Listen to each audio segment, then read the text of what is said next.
मेरा संबंध केदारनाथ भगवान से भी, हम लोग केदारनाथ मंदिर में वहाँ के पुजारी भी रहे हैं। तो ज्योतिष को वेदों का नेत्र बोला गया। नेत्र अर्थात जिससे हम आगे की चीजें देख सकते हैं, इसलिए अंग्रेजी में फोरसी करना कहते हैं, फॉर्चून टेलिंग कहते हैं। एक ज्योतिषी एस्ट्रोलॉजर चीजों को फोरसी कर सकता है। कहेगा स्टोन सजेस्ट कर देगा, कोई उपाय कहेगा, कोई पूजा कहेगा, कोई हवन कहेगा।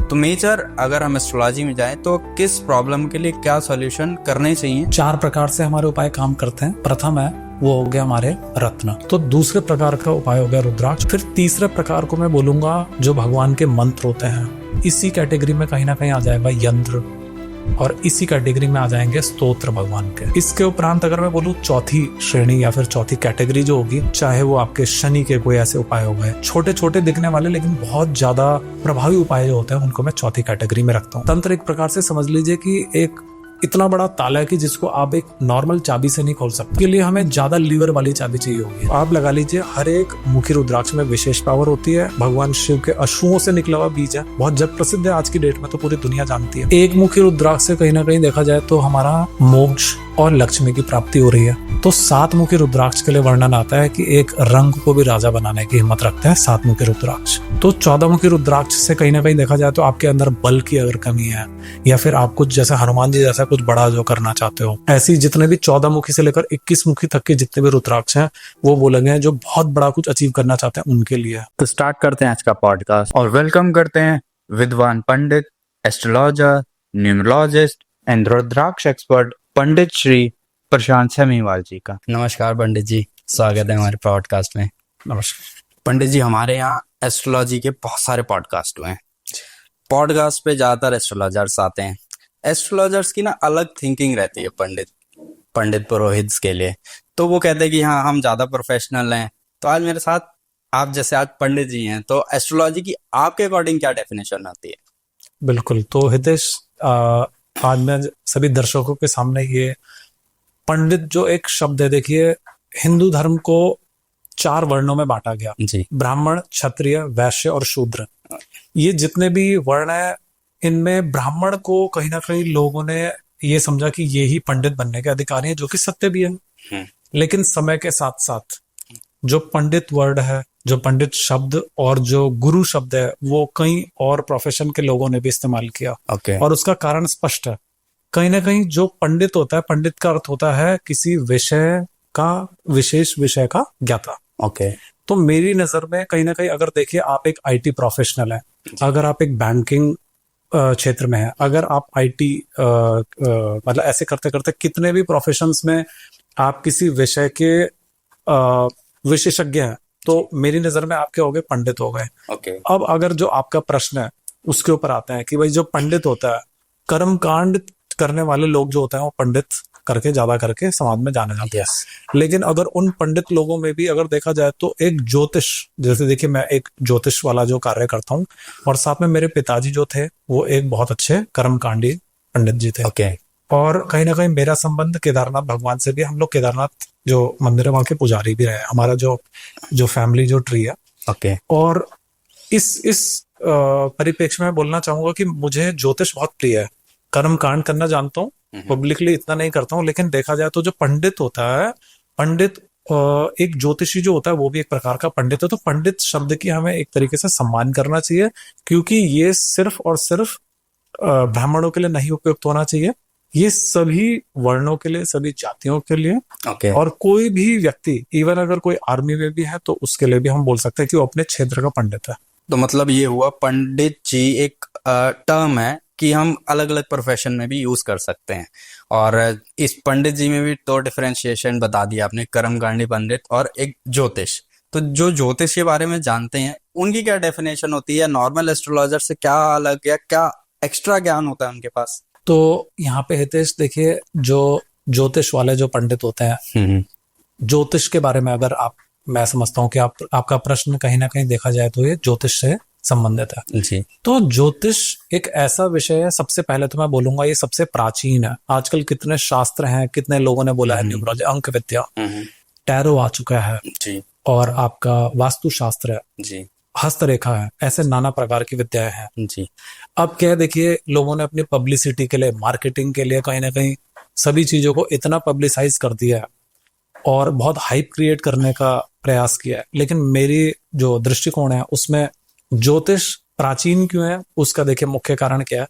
इसका वर्णन वेदों में, पुराणों में भी आता है। कोई बोलेगा कौन सा पुराण है, तो नारद पुराण में इसका वर्णन आता है। Okay. ज्योतिष के बारे में विस्तृत वर्णन है, मैंने Okay. अध्ययन किया हुआ है। ओके इसके अतिरिक्त देखा जाए तो ज्योतिष को वेदों का नेत्र बोला गया, ओके श्लोक भी एक वर्णित है। तो जो ज्योतिष शास्त्र है वो बहुत प्राचीन है। भाई जो वेद है हमारे वो बहुत प्राचीन है। जी और इससे ये स्पष्ट हो जाता है कि जो ज्योतिषी जो लोग होते हैं वो एक पंडित, बहुत उच्च कोटि के पंडित होते हैं। 6 जो ज्योतिष, मीमांसा, दर्शन ऐसे करते करते जो 6 जो प्रभाग हैं उनमें से ज्योतिष जो है प्रमुख, उसको ज्योतिष को वेदों का नेत्र बोला गया।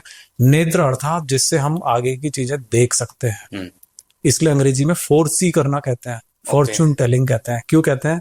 क्योंकि एक ज्योतिषी एस्ट्रोलॉजर चीजों को फोरसी कर सकता है। ओके और ये क्यों होता है? क्योंकि ये नेत्र है। हमें एक ऐसे अदृश्य सूक्ष्म नेत्र दे दिए हैं कि जिससे हम लोग भविष्य को भी, भूत को भी और वर्तमान की चीजों को भी अच्छे से आकलन करके, एनालिसिस करके ओके और लोगों के सामने अपनी बखान कर सकें, जो भी व्याख्या, जो भी प्रेडिक्शंस होती हैं। ओके कि उसके लाइफ में क्या होने वाला है या उससे क्या गलतियां हुई हैं लाइफ में, तो सारी चीजें ज्योतिष हमें प्रोटेक्ट करता है और बताता भी हाँ ऐसा हो सकता है। बिल्कुल। तो पंडित जी, जैसे हम उपाय करते हैं ज्योतिष में जान के, अब इस चीज की महादशा आ गई, काल सर्प आ गया, ऐसा हो गया, वैसा हो गया, तो आपके अकॉर्डिंग या जैसे शास्त्रों में लिखा है या वेदों में आप बता रहे हैं, इन सब चीजों में थोड़ी थोड़ी जो भी ज्ञान है, तो इनके अकॉर्डिंग क्या स्टेप्स होते हैं कि एक परेशान बंदा अब इन चीजों से बाहर आए? क्या स्टेप्स होते हैं रेमेडी के, उपाय के, और कौन से बेस्ट रहते हैं एक पर्सन के लिए? तो हितेश देखिए, पहले तो जब मैं ज्योतिष सिखाता हूँ, जब भी कोई मेरे विद्यार्थी होते हैं उनको पढ़ाता भी हूँ, तो जब भी मैं उनको पढ़ाता हूँ तो इसमें कई सारे प्रकरण होते हैं, अध्याय होते हैं देखिए।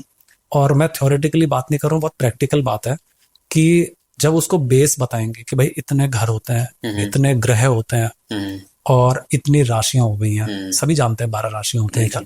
तो ऐसे करते करते इसमें कई सारे ऐसे अध्याय हैं कि जिनमें हम लोग, जो आप कह रहे हो वो प्रकरण होता है राजयोग वाला अध्याय। ओके या फिर हमारे जो कॉम्बिनेशंस होते हैं एस्ट्रोलॉजी के, उनकी बात हो रही है जो आप बोल रहे हो, तो उनमें कई सारे दोष भी हैं।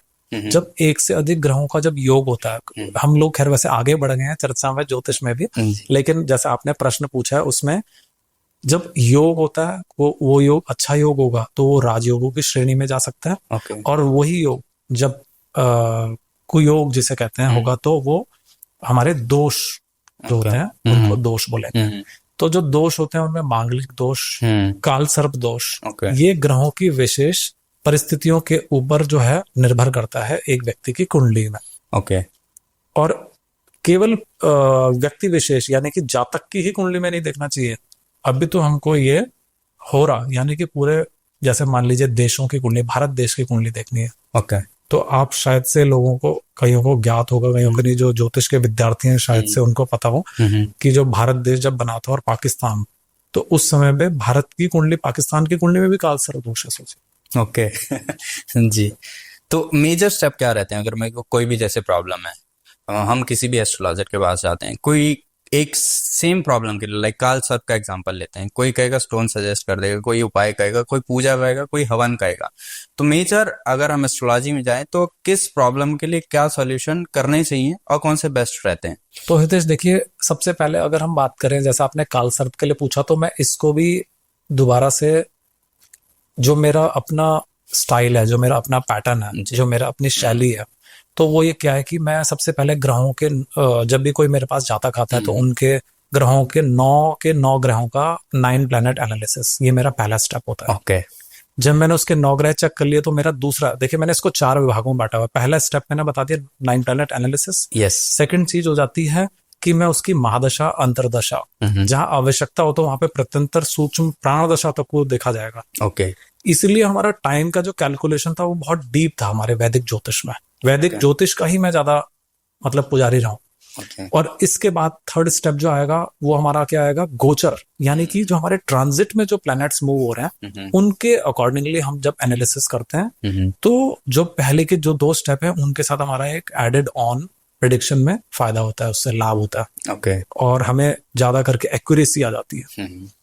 और फिर जो फाइनल स्टेप होता है मेरा, fourth step, that is called as remedy. मतलब कि जो रेमेडियां होगी, यानी कि उसको हिंदी में बोलेंगे उपाय। उपाय। तो उपायों की जैसे मैंने बोला 2 कैटेगरीज हो गई है, और उसमें भी पहले हो गए परमानेंट उपाय, ओके, और दूसरे हो गए टेम्परेरी। 4 प्रकार से हमारे उपाय काम करते हैं, जिसमें जो प्रथम है वो हो गया हमारे रत्न।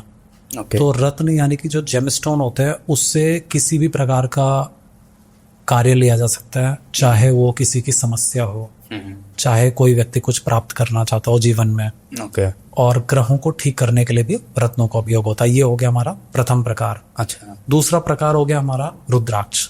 तो देखिए, रुद्राक्ष जो हो गया, मेरी दृष्टिकोण में कहीं ना कहीं रत्न से भी, और जितने भी उपाय मैं लोगों को बताता हूँ उनमें सर्वोपरि मैं सबसे ऊपर रखता हूँ रुद्राक्ष को। ओके। मेरा रुद्राक्ष से विशेष प्रेम है, केदारनाथ भगवान से बहुत प्रेम है, जैसे मैंने आपको प्रारंभ में बताया।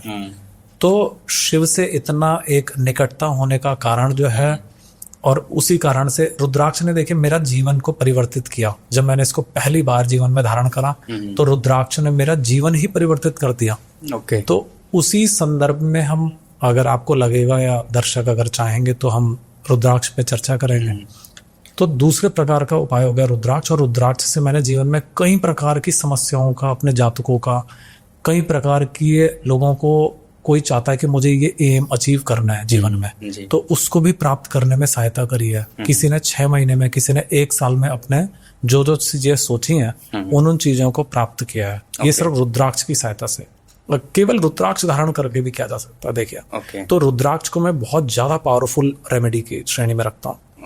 फिर तीसरे प्रकार को मैं बोलूंगा जो भगवान के मंत्र होते हैं, और इसी कैटेगरी में कहीं ना कहीं आ जाएगा यंत्र, और इसी कैटेगरी में आ जाएंगे स्तोत्र भगवान के। अच्छा। तो मैं लोगों के ग्रहों की स्थिति के अनुसार ही उनको कहीं ना कहीं, उनका पंचम स्थान कैसा है, नवम स्थान कैसा है, लग्न कैसा है, पंचमेश कैसा है, ऐसे नाना प्रकार के योग होते हैं जो कि स्टडी और एनालिसिस के द्वारा हम लोग निकालते हैं, और फिर उसके बाद जो जातक होते हैं, क्लाइंट होते हैं, उनको बताया जाता है। इसके उपरांत अगर मैं बोलूँ चौथी श्रेणी या फिर चौथी कैटेगरी जो होगी, वो अगेन बहुत ज़्यादा वास्ट है। कैसे? क्योंकि इसमें हम लोग जितने भी बचे हुए उपाय हो सकते हैं, चाहे वो सूर्य की कोई ऐसी विशेष अर्घ्य वाली उपाय हो गया, चाहे वो आपके शनि के कोई ऐसे उपाय हो गए, या छोटे छोटे दिखने वाले लेकिन बहुत ज्यादा प्रभावी उपाय जो होते हैं, उनको मैं चौथी कैटेगरी में रखता हूँ। ओके। अगर हम बात करें, ये जो उपाय की बात हुई है, इसमें भी पहली जो ये एक प्रकार के डिग्री, मैं इसको आगे श्रेणीबद्ध किया, ये पहली जो डिग्री है, इसको मैं बोलता हूँ उपाय। ओके। अब क्या होता है, कई बार क्या होता है, मेरे पास लोग आते हैं और वो, उनकी परेशानियां जो होती हैं सॉल्व हो जाती हैं। ऐसे लोग होते हैं, अगर मैं परसेंट में लूं तो 80% लोग जो होते हैं, उनको ऐसे उपाय बताने से, 4 प्रकार के उपाय करने मात्र से 40 दिन से लेकर, और कभी कभी किसी का देखिए बहुत खराब ग्रह होता है तो 6 महीने में उनको असर दिखते हैं, बहुत अच्छे रिजल्ट्स आते हैं। तो उपाय के जो फर्स्ट कैटेगरी के 4 स्टेप बताए आप, उसमें से 80% लोगों को फर्क पड़ जाता है। हाँ, ये एक मोटा मोटा, मतलब इसको हम बहुत ज्यादा रिजिड वाला लेकर नहीं चलेंगे कि 80%, लेकिन 80% के आसपास बिल्कुल सही है कि लोगों को फायदा मिलता है। लेकिन जो बाकी के 15-20% लोग हैं, उनका क्या? तो क्या होता है, कई बार लोग आते हैं कि पंडित जी नहीं, मैंने ये उपाय करे हैं लेकिन मेरे साथ कुछ परेशानियां ऐसी हैं। अब क्या होता है, कई लोगों के घर में पितृ दोष होता है, एक चीज।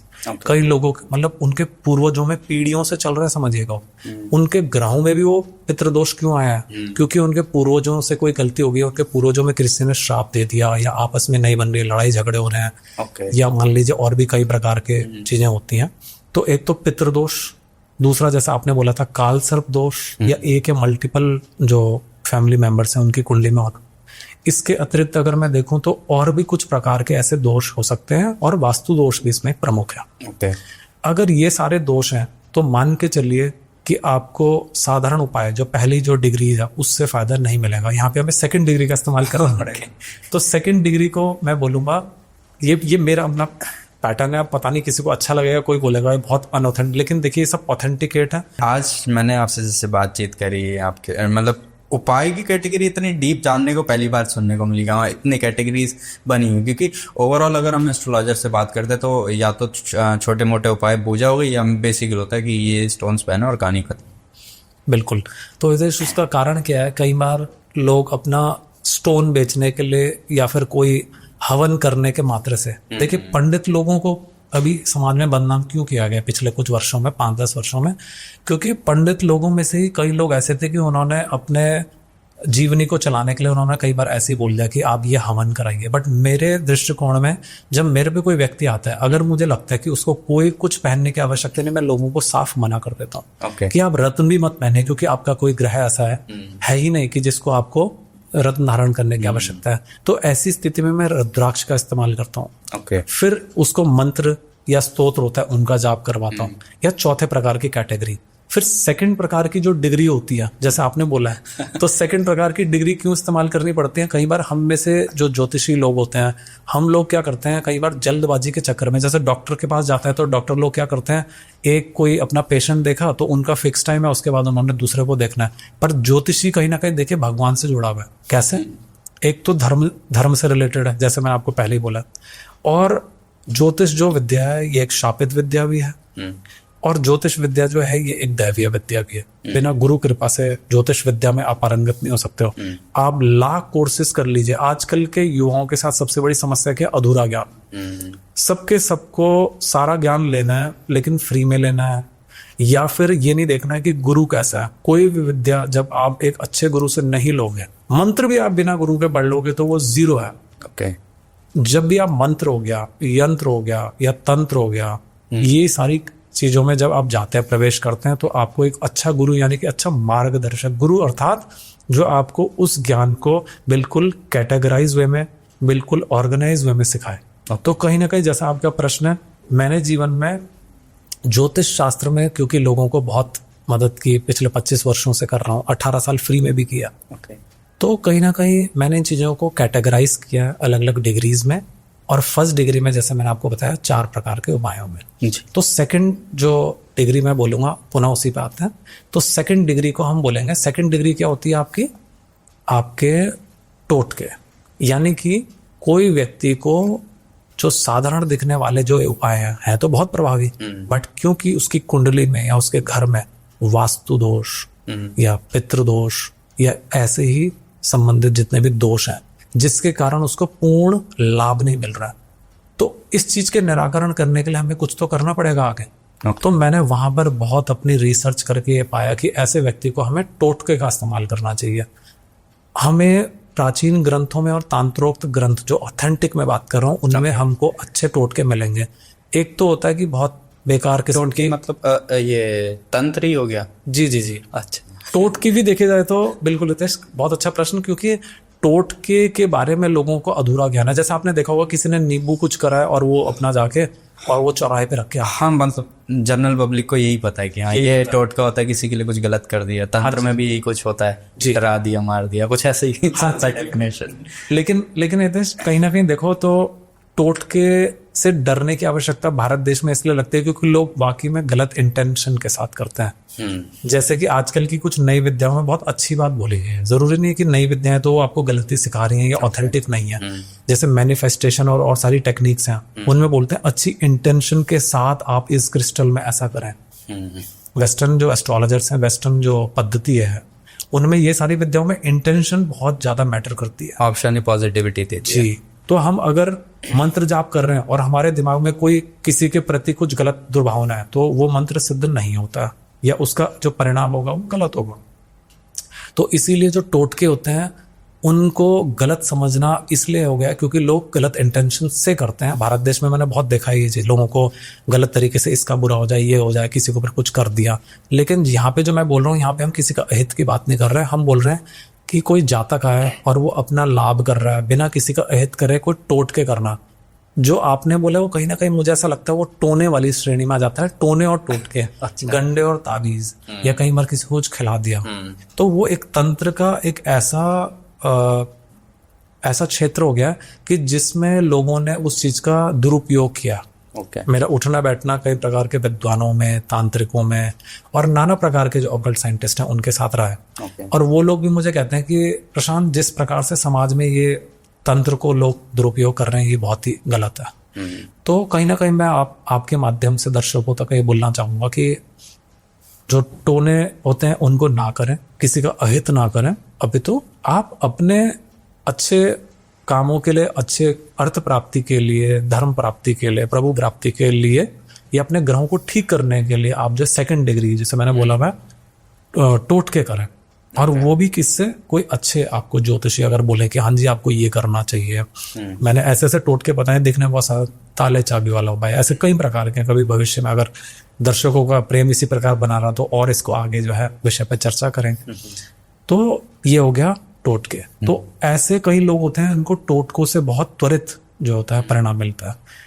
अब क्या होता है, कई बार हमको जो लास्ट के जो 15-20% है उसमें से भी 4-5% लोग ऐसे होते हैं उनको किसी भी प्रकार से लाभ नहीं होता है। जैसे कई बार क्या होता है कि हम लोग डॉक्टर पे जाते हैं और हम दवाई लेते हैं और हमको उससे लाभ नहीं होता है, तो हमें समझ नहीं आता, तो हम लोग दूसरा डॉक्टर बदलते हैं, या कहते हैं ना सेकंड डॉक्टर या सेकंड ओपिनियन।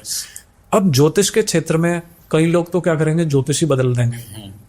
मैंने इस चीज के पीछे क्या विचार किया कि जब लोग मेरे पास ऐसी स्थिति में, पंडित जी हमें अभी भी कोई लाभ नहीं हो रहा है, आपने कुछ कमी रह गई है, तो मैंने यहाँ पे बहुत गहन अपना जो है चिंतन करा और बहुत रिसर्च करी दोबारा से। तो मैंने पाया हितेश कि कहीं ना कहीं अगर हम उसको लास्ट में तंत्र का सहारा लिया जाए। मैंने पहले क्यों नहीं बोला, क्योंकि 80 से 90% लोग, कभी कभी तो 95% लोगों को कोई तंत्र की आवश्यकता नहीं होती है। ओके। हम लोगों की कमी क्या है कि हम लोग कई बार अपने कुल देवी, इष्ट देवी, देवता जो इष्ट देवता हैं, और अपने स्थान देवता, जब गांव में रहते थे लोग तो ग्राम देवता, ऐसे कई प्रकार की जो बेसिक चीजें होंगे, उस पूजा पाठ की पद्धति को, अपने कल्चर को, रूट को भूल गए। देखिए कई धर्मों में आज भी बहुत अच्छे से होता है ये सब चीजें। जैसे अगर मुस्लिम की बात करूँ तो मुस्लिम लोग अगर अपने 5 टाइम की नमाज जो है अदा कर रहे हैं, और भी उनका जो भी रोजा हो गया, और भी सब नियमों पे चल रहे हैं वो देखिए। इसके अलावा अगर मैं गुरुओं के उसमें बोलूं कि सिख लोग जो होते हैं वो अपने आज भी जो होते हैं लंगर चला रहे हैं, लोगों की मदद कर रहे हैं कहीं। तो हिंदू धर्म में भी हम लोगों को काफी जागृत रहना चाहिए, जागरूक रहना चाहिए। आपका तो चैनल देखिए यही सब चीजों का प्रचार प्रसार करता है जी। तो कहीं ना कहीं नहीं, बहुत सुंदर बात है ये। आजकल आपके जैसे युवाओं की आवश्यकता है कि जो इतना सुंदर मतलब जो है संदेश भेज रहे हैं। और अगर मैं बोलूं तो तंत्र की आवश्यकता ऐसे में इसलिए पड़ जाती है क्योंकि तंत्र से हम लोग कभी कभी, जो तंत्र एक प्रकार से समझ लीजिए कि एक इतना बड़ा ताला है कि जिसको आप एक नॉर्मल चाबी से नहीं खोल सकता। ओके। उसके लिए हमें ज्यादा लीवर वाली चाबी चाहिए होगी। तो ये समझ लीजिए जैसे कि जब आप बैंक में जाओगे, बैंक में जो पैसा रखा रहता है तो उसको तोड़ना किसी के बस की बात नहीं होती है, वो बहुत कठिन होता होगा। तो इसी प्रकार से जो तंत्र होता है वो कठिन से कठिन नहीं, दुष्कर से भी दुष्कर, अगर किसी व्यक्ति के ऊपर किसी ने कुछ कर रखा है, कुछ बुरा कुछ है, उसको काटने की जो विद्या है वो तंत्र है। ओके। और फिर तंत्र देखिए बहुत वृहद है। हम एक पूरे, मैं समझता हूँ एक पूरा दिन क्या 10 दिन तक भी बोले तो वो खत्म नहीं होगा ऐसा विषय। बट संक्षिप्त में तंत्र में अगर हम बात करें तो हमारा तंत्र जो होता है उसके अंतर्गत हमें यंत्र भी आते हैं कहीं ना कहीं। ओके। मंत्र भी होते हैं तंत्र के। मंत्र कई प्रकार के होते हैं, वैदिक भी होते हैं, तांत्रोक्त भी होते हैं। और जो वैदिक मंत्र है उनका प्रभाव आजकल इतना कम है कलयुग में कि हमको उनको 4 गुना जाप करना पड़ता है। अगर किसी ग्रह के लिए बोला गया कि 7000 जाप इसके निहित है ग्रंथों में, तो हमें उसके 7 गुना गया 4, 28,000 जाप करने पड़ेंगे। ओके। और फिर भी कोई ऐसा कोई निश्चित नहीं है कि हमें उसका पूर्ण परिणाम मिले। तो तंत्र जो विषय है उसका बहुत वृहद है, लेकिन यहाँ पर हमारे इस परिप्रेक्ष्य में बोलूंगा कि तंत्र के द्वारा हम लोग किसी भी परेशानी को मूल रूप से समाप्त कर सकते हैं। किसी को अगर कुछ करा है, भूत है, प्रेत है, पिशाच है, या इस प्रकार की जो भी नेगेटिव एंटिटीज है उनको समाप्त किया जा सकता है। ओके। अब जैसे आप तंत्र की बात कर रहे हो कि जो 5% की कैटेगरी वाले लोग रह जाते हैं, तो क्या उसमें प्लैनेट्स के भी असर को काट देते हैं क्या तंत्र भी? तो हितेश बिल्कुल सही है। उसमें जो 5% है वो जरूरी नहीं 5% ही हो, बट 100 में से मैं समझता हूँ 1 से 5 लोग तो होते ही हैं कम से कम। तो जब भी हम तंत्र करते हैं, तंत्र का सहायता से उनका जो काट लगाते हैं या जो भी उनका उतारा कर रहे हैं, किसी का तो बहुत हल्के से काम हो जाता है, तो तंत्र से उनका जो आपने बोला है ग्रह दोष भी समाप्त हो जाता है। देखिए। ओके। और शर्त सिर्फ इतनी है कि जो वो तांत्रिक हो, एक तो गुरु पद्धति से संबंधित हो, तो वो अच्छे गुरु हो, उन पे खुद पे गुरु की कृपा हो। ओके। मैंने ऐसे ऐसे किस्से सुने हुए हैं कि एक तांत्रिक बड़े उसमें बहुत ओवर कॉन्फिडेंट होकर गए और उन्होंने कहीं पे कुछ किसी का उतारा किया, उनके ऊपर भूत लग रखा था या प्रेत कुछ था। अब वो भूत प्रेत उनके ऊपर उनके साथ चल गया, उन्होंने जो उतारा करा उस सामग्री को लेके गए और चौराहे पे चले गए। अब जैसे ही उन्होंने वो उसको वहां पे छोड़ा तो उनके साथ बहुत विचित्र घटनाएं भी हैं। ये बिल्कुल सच बात है, ये Okay. रिसेंट की बात है, ये मेरे तांत्रिक मित्र ने बताया। तो यहाँ पे क्या समस्या थी, क्योंकि वो व्यक्ति का कोई ढंग से उन्होंने इसको सीखा नहीं था, उनके ऊपर गुरु कृपा नहीं थी। वो अपने जो दैनिक, जो इन लोगों का भी, जो तांत्रिक लोग होते हैं उनका भी ब्राह्मणों की तरह अपना संध्या पूजा पाठ होना चाहिए नियमित, जो भी उन्हें गुरु मंत्र मिला हुआ उसका जाप होना चाहिए। तांत्रिक बनना भी कोई आसान कार्य नहीं, आजकल तो सब फ्रॉड है, आपको पता है मार्केट में। तो कहीं ना कहीं जो तांत्रिक होते हैं, जो पंडित लोग होते हैं, उनके ऊपर बहुत जिम्मेदारी होती है। अगर आप एक अच्छे ब्राह्मण हैं तो आपको त्रिकाल संध्या करनी चाहिए, 3 नहीं तो 2 समय आपको संध्या करनी चाहिए, ओके। जनेऊ धारण करना चाहिए, और आपके जो भी कार्य हैं वो करने चाहिए। इसके अलावा अगर आप तांत्रिक हैं तो आप उनका भी जनेऊ होता है, नादी जनेऊ होता है, और उनके जो गुरु मंत्र होते हैं उसका जाप करना चाहिए, भजन करना चाहिए साथ में। ये उनके लिए गुरु बताते हैं, और मैं ऐसे लोगों को जानता हूँ जो ये सब कुछ कर रहे हैं। अगर ऐसा कोई तांत्रिक सिद्ध व्यक्ति मिले तो वो ज्यादा आपको पैसे भी नहीं लेंगे, दक्षिणा भी ज्यादा नहीं लेंगे। जैसा आजकल प्रचलन चल गया कि आप तांत्रिक लोगों पे जाओ, पहले तो वो लोग कुछ किसी के साथ क्या करते हैं पूरा जग जानता है इस समय पे, कितना गलत कार्य हो रहा है तंत्र के नाम पे जी। दूसरा चीज, बहुत शो ऑफ का जमाना आ गया। यस। तो जैसे आपने देखा ही होगा कि आजकल कुंभ में कितना ज्यादा एक जैसे लोगों का शो ऑफ करने का माध्यम बन गया। अगर कोई व्यक्ति तंत्र से जुड़ा हुआ है तो जैसे मैंने अभी बोला, वो अपने गुरु मंत्र का जाप कर रहा है, अपना दैनिक संध्या पूजा पाठ भजन कर रहा है और लोगों की मदद कर रहा है, तो मैं समझता हूँ उसको कोई आवश्यकता नहीं है अपने आप का ज्यादा शो ऑफ करने की। अगर ज्ञान दे रहे हैं वहां तक ठीक है। अब इसके अतिरिक्त अगर देखा जाए तो तंत्र के माध्यम से हम लोग, एक तो हमें अच्छे लोगों को बढ़ावा देना चाहिए, ओके। और जो अच्छे तांत्रिक हैं, जो ज्ञान से परिपूर्ण है, उनको हमें समाज में उजागर करना चाहिए। अगर वायरल करना उन्हें कीजिए। और जो समाज आजकल क्या कर रहा है, कभी कोई बाबा, कभी कोई स्त्री, कौन सुंदर है, ये मैं समझता हूँ बिल्कुल ये कोई विषय नहीं। देखिए, जब ज्ञान का विषय, जब प्रभु होते हैं, प्रभु की सुंदरता और असुंदरता पे ध्यान नहीं दिया जाता। भगवान होता है जी। और पंडित जी ये भी तो ना, जिसके पास शक्तियां हैं वो वायरल भी क्यों होना चाहेगा? वो तो छुप के मतलब लोगों के लिए काम करेगा या हेल्प करेगा लोगों की। बिल्कुल हितेश, आपका बिल्कुल करेक्ट थॉट प्रोसेस है।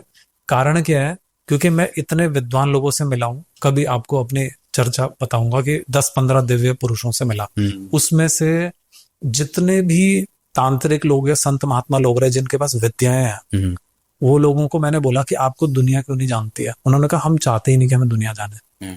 और ऐसे बोला भी गया कि ज्ञान दान पात्र को देना चाहिए। हाँ, लोग छोटे छोटे काम कराने आ जाएंगे ना, लाइक एस्ट्रोलॉजर्स के बाद अब कैसे लोग आते हैं, मेरी बॉयफ्रेंड बात नहीं कर रहा, मेरी गर्लफ्रेंड बात नहीं कर रही, इसकी शादी नहीं हो रही, मतलब इतने छोटी छोटी चीज के लिए भी उस चीज का मजाक बना देंगे लोग। बिल्कुल। और मेरे पास ऐसे कई लोग आते हैं, जैसे आपने बोला ऐसे प्रश्न लेके, तो उनका कहीं ना कहीं देखिए क्या होता है कि उनका श्रद्धा विश्वास नहीं है ज्योतिष के प्रति, न उनको भगवान से कोई मतलब है, न उन्होंने कभी भगवान का नाम लेने से मतलब है। तो मैं समझता हूँ वो सिर्फ अपना काम निकालने के लिए आते हैं, और ऐसे विषयों के लिए ज्योतिष का सहारा ना ही लिया जाए तो ज्यादा अच्छा रहेगा। श्रेयस कर एक टॉपिक इतना वास्ट है, इतना बड़ा है, और एक और आज आपने रेमेडी को भी इतना वास्ट कर दिया, 2 डिग्री 6 कैटेगरी। बिल्कुल।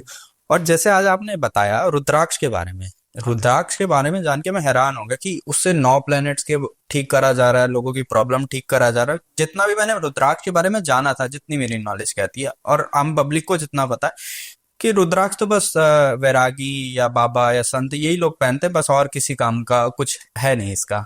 तो रुद्राक्ष के बारे में थोड़ा और अच्छे बारे में बताएं कि हाँ, कि कैसे प्लैनेट्स को भी ठीक कर लेगा, कैसे कैसे हमारी प्रॉब्लम्स भी ठीक हो जाएंगी, क्योंकि इतनी शक्तिशाली चीज है रुद्राक्ष। तो हितेश, रुद्राक्ष वाकई में बहुत पावरफुल, मैं बोलूंगा एक दैवीय शक्ति है। ओके। क्योंकि रुद्राक्ष में पहले तो देखिए शिव पुराण में भी इसका वर्णन आता है, स्कंद पुराण में, देवी भागवत पुराण में, और भी कई सारे ग्रंथ है, तांत्रोप ग्रंथ है, रुद्राक्ष जावालोपनिषद है। ओके।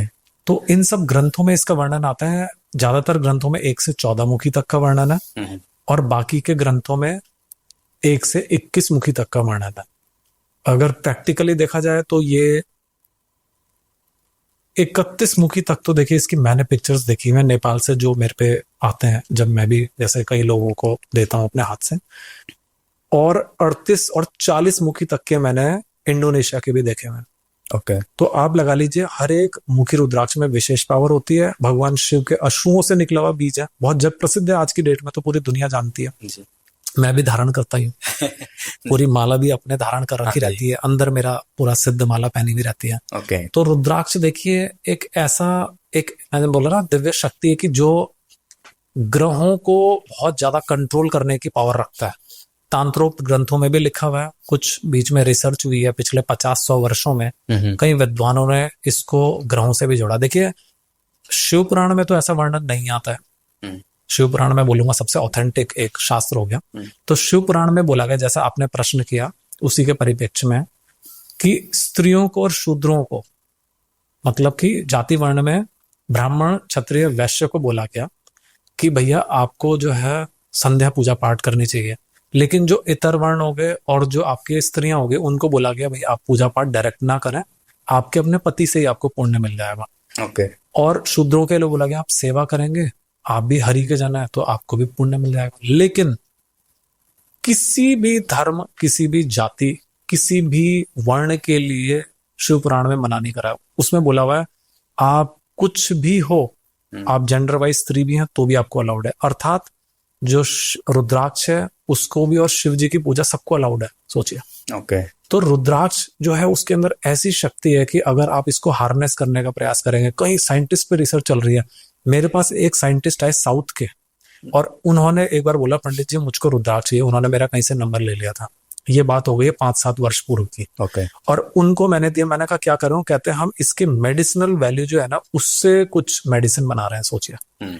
तो इसके मेडिसिनल इफेक्ट्स हैं, इसके स्पिरिचुअल इफेक्ट्स तो पूरे सब जानते ही हैं। इसके अतिरिक्त इसमें इलेक्ट्रोमैग्नेटिक पावर्स होती हैं, और कई रिसर्च हुई है इंडिया में अलग अलग लेबोरेटरीज में, बड़ी बड़ी जगहों में, इसरो तक में, या फिर और कुछ एक संस्थान है जहां तक मुझे अभी एग्जैक्ट नाम याद नहीं है, उनमें रिसर्च हुई है, लेख छपे हैं अखबारों में कई बार।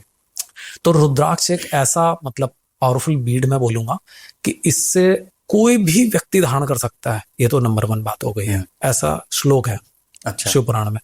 और इसके अतिरिक्त आपका संख्या में भी कोई निषेध नहीं है। एक श्लोक ये बोलता है आप कितने भी मुखी रुद्राक्ष और कितने भी दाने पहन सकते हो। तो उसमें भी कई विधान होते हैं, आपको बिना मंत्र का रुद्राक्ष धारण नहीं करना चाहिए। तो रुद्राक्ष एक जो है बहुत पावरफुल बीड है। तो इसके साथ कुछ जैसे एक नॉर्मल पर्सन धारण करता है तो कुछ स्टेप्स भी फॉलो करने पड़ते हैं कि हाँ पॉजिटिविटी के लिए, या कुछ मंत्र जाप या कुछ करना पड़ेगा, जब जरूरी है, मतलब हाँ ठीक है पहन लिया? तो देखिए रुद्राक्ष को धारण करते हुए बहुत सारे नियम होते हैं, और आपको हमेशा इसको शुद्धिकरण करके, एनर्जाइज करके धारण करना चाहिए। तांत्रोक्त ग्रंथों में तो इसके लिए मंत्र भी लिखे हुए हैं। मैं जब भी अपने हाथ से किसी को रुद्राक्ष देता हूँ उसकी परेशानियों के अकॉर्डिंगली, तो उसका तांत्रोक्त मंत्र भी देता हूँ। उस तांत्रोक्त मंत्र को पूरा का पूरा जाप करने के बाद कम से कम 1 माला, देखिए हर मुखी रुद्राक्ष के लिए अलग अलग मंत्र है।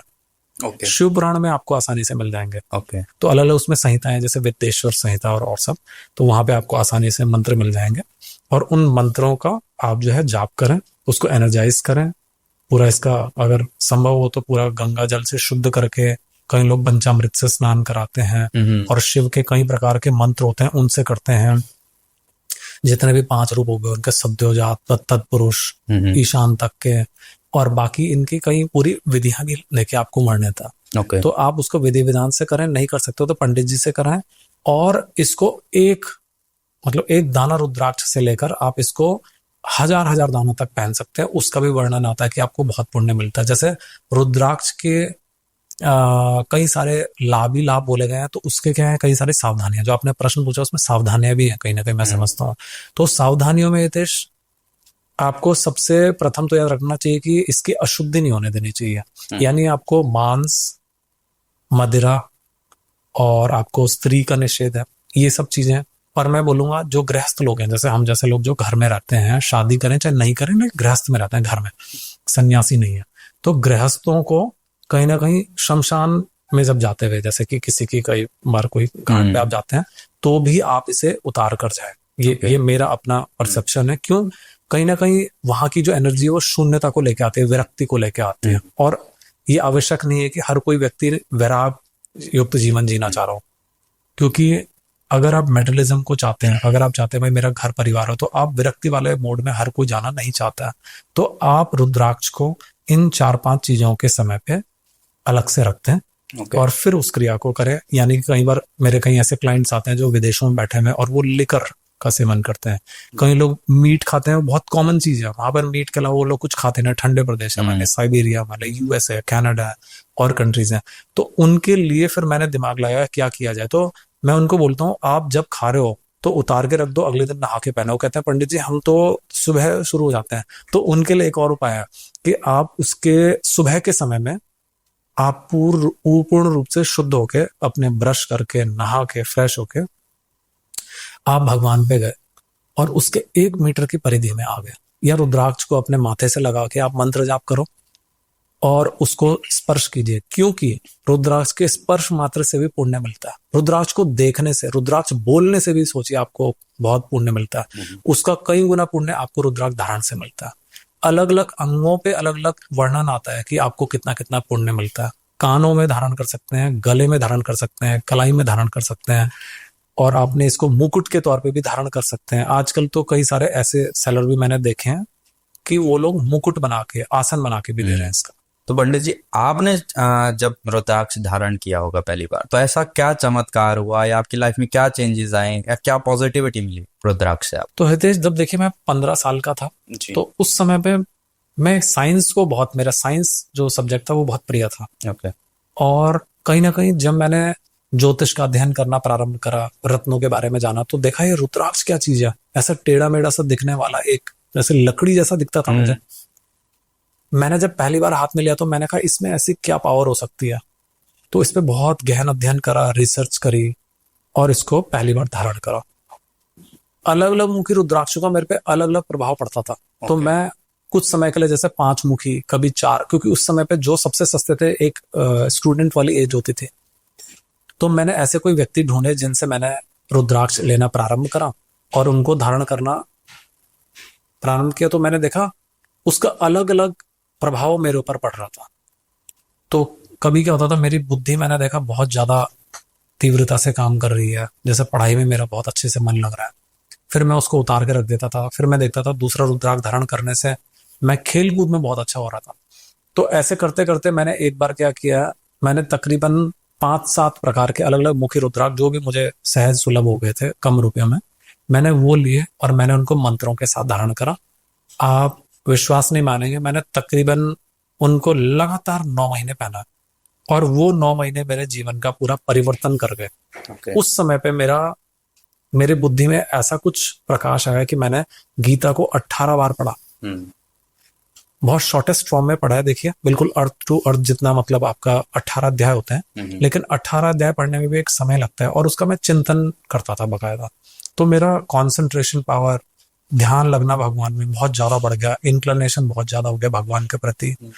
तो रुद्राक्ष ने कहीं ना कहीं देखा जाए तो मेरा आत्मिक ज्ञान का जो लेवल है, जो जीवन में सबसे ज्यादा बड़ा है, वो रुद्राक्ष धारण करके और गीता का पाठ करके, और मैं योगासन प्राणायाम भी करता था। तो वो समय पे मेरा कहीं ना कहीं एक सर्वांगीण विकास हुआ। और जो मेरा बेस जो कहीं ना कहीं एक डगमगा रहा था अपने स्टूडेंट लाइफ में, तो वहां से जो मेरा बेस बना, उससे मुझे आगे जाके अपने प्रोफेशन में, लोगों की सहायता करने में, एस्ट्रोलॉजी में और ये सब विद्याओं में बहुत बहुत मैं बोलूंगा अद्भुत लाभ हुआ है। तो पंडित जी, जैसे आपने रुद्राक्ष के बारे में इतना कुछ बताया, इतनी पावर है, सारी चीजें हमें बताएं, तो ऑडियंस भी देख रही है कि हाँ भाई अब हमें भी कुछ जानने को मिलेगा कि लाइक देखो सबको प्रॉब्लम्स तो ही है, किसी को बिजनेस की, किसी को फाइनेंस की, किसी को जॉब की, किसी को रिलेशनशिप की, सबकी कुछ ना कुछ प्रॉब्लम। तो क्या रुद्राक्ष की हेल्प से भी हम ये थोड़ी थोड़ी चीजें मैनेज कर सकते हैं? तो हितेश बिल्कुल कर सकते हैं। कैसे? रुद्राक्ष का वर्णन जब आता है ग्रंथों में तो अलग अलग मुखी रुद्राक्ष, पहले तो मैं आपको बताता हूँ मुखी क्या होते हैं। देखिए जैसे ये रुद्राक्ष है और इसमें 4 लाइनें हैं, तो ये 4 मुखी हो गया। इसके कंपार्टमेंट भी 4 ही होंगे। अगर इसमें 5 लाइनें हैं तो इसके कंपार्टमेंट भी 5 ही होंगे। तो जो 4 लाइनें वाला हो गया 4 मुखी, 5 वाला 5 मुखी, 21 है तो 21 मुखी रुद्राक्ष हो गया। ओके। अब आजकल ऐसी टेक्नोलॉजी आ गई है, ऐसी टेक्नोलॉजी आ गई है कि आप उसमें लैब टेस्ट करके भी देख रहे हो उसमें कितने बीज हैं, या उसके अंदर देख रहे हो कि कितना मतलब उसका वेट है, साइज कितना है, क्योंकि ग्रंथों में ये भी वर्णन है कि भाई जितना बड़ा रुद्राक्ष उतना श्रेष्ठ है। बहुत सूक्ष्म जो होता है वो भी बहुत श्रेष्ठ होता है। एक मुखी रुद्राक्ष से कहीं ना कहीं देखा जाए तो हमारा मोक्ष और लक्ष्मी की प्राप्ति हो रही है, तो मैं इसको बोलूंगा बहुत एक पावरफुल रुद्राक्ष हो गया। अब कई लोग बोलेंगे कि भाई आजकल पैसा एक ऐसा ज्वलंत विषय है कि हर एक को पैसा चाहिए। हाँ, पैसा कम है तो भी चाहिए, ज्यादा है तो और चाहिए। तो सात मुखी रुद्राक्ष के लिए वर्णन आता है कि एक रंग को भी राजा बनाने की हिम्मत रखता है सात मुखी रुद्राक्ष। ओके। अब सिर्फ इतने मात्र से ये नहीं कि हर कोई सात मुखी रुद्राक्ष पहन लग गया। मेरा दिमाग ये बोलता है कि आप साथ में प्रभु की भक्ति भी करें और श्रद्धा रखें प्रभु के प्रति। ओके। अगर आपका श्रद्धा विश्वास पूर्ण नहीं है तो रत्न, रुद्राक्ष, मंत्र और औषधि, इन चारों के बारे में ग्रंथों में बोला गया कि इनमें जितना विश्वास होता है उतना ही फलीभूत होता है। Okay. मतलब रत्न, रुद्राक्ष भी आ गया उसमें। तो रुद्राक्ष जो है कहीं ना कहीं आप सात मुखी रुद्राक्ष को मैं समझता हूँ कि बहुत अच्छा रहेगा।